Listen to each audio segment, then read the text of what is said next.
Selamat datang di Bridging Presentasi dan hari ini kita akan membahas mengenai satu topik yaitu tentang kegunaan alat peraga di dalam khotbah.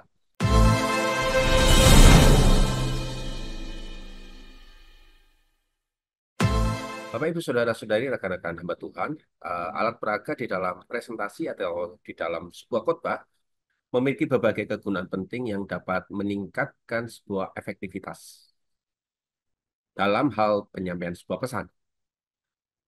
Coba Anda membayangkan di depan audiens untuk memberikan dalam sebuah khotbah.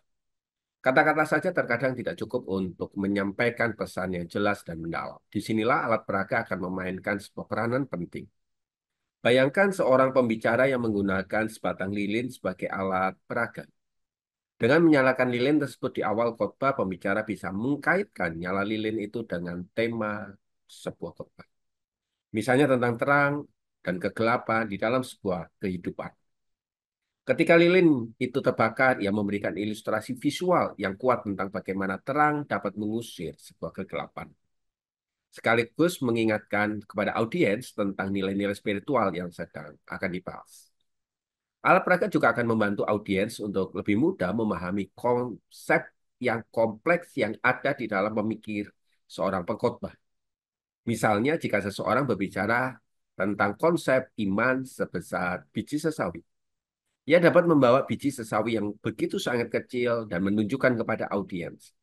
Dengan begitu, audiens tidak hanya mendengar tentang kecilnya ukuran biji tersebut, tetapi juga bisa melihatnya secara langsung, sehingga pemahaman mereka lebih dalam, lebih konkret, dan lebih nyata.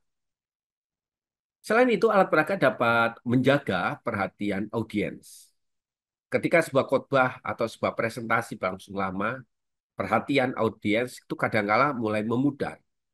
Namun dengan memperkenalkan alat peraga yang menarik seperti gambar, benda, video singkat, pembicara bisa menarik kembali perhatian mereka. Misalnya saja di dalam sebuah khotbah tentang kesabaran, pembicara bisa menunjukkan jam pasir yang mengalir perlahan. Sebuah butir pasir yang jatuh mengingatkan audiens akan pentingnya menunggu dengan sabar.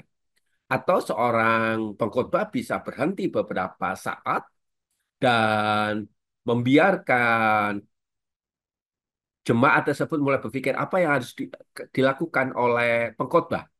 Dan disitulah sang pengkhotbah tersebut bisa berbicara tentang arti, makna, kesabaran. Tidak hanya itu, alat peraga juga dapat menambah daya ingat audiens terhadap pesan yang akan disampaikan. Sebuah benda atau gambar yang digunakan selama khotbah dapat menjadi pengingat visual yang kuat bagi audiens setelah mereka meninggalkan tempat ibadah yang berlangsung. Sebagai contoh misalnya di dalam khotbah. Di dalam ilustrasi tentang tali yang diikat pada kayu, audiens mungkin akan selalu teringat pada pesan tentang sebuah kekuatan iman. Setiap kali mereka terlihat tali atau sepat atau kayu di dalam kehidupan mereka sehari-hari, mereka jemaat itu akan mengingat tentang pentingnya kesatuan, pentingnya relasi, pentingnya kekuatan di dalam sebuah iman.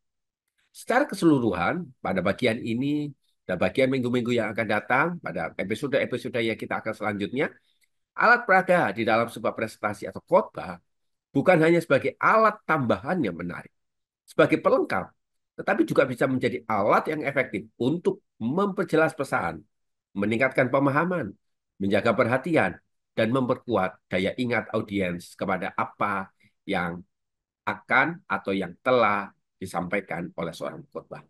Ada banyak cara Allah menggunakan alat peraga tersebut. Tetapi izinkan pada episode-episode yang akan datang, kita akan melihat bagaimana alat peraga itu tersebut bekerja, mempengaruhi, mentransformasi kehidupan jemaat.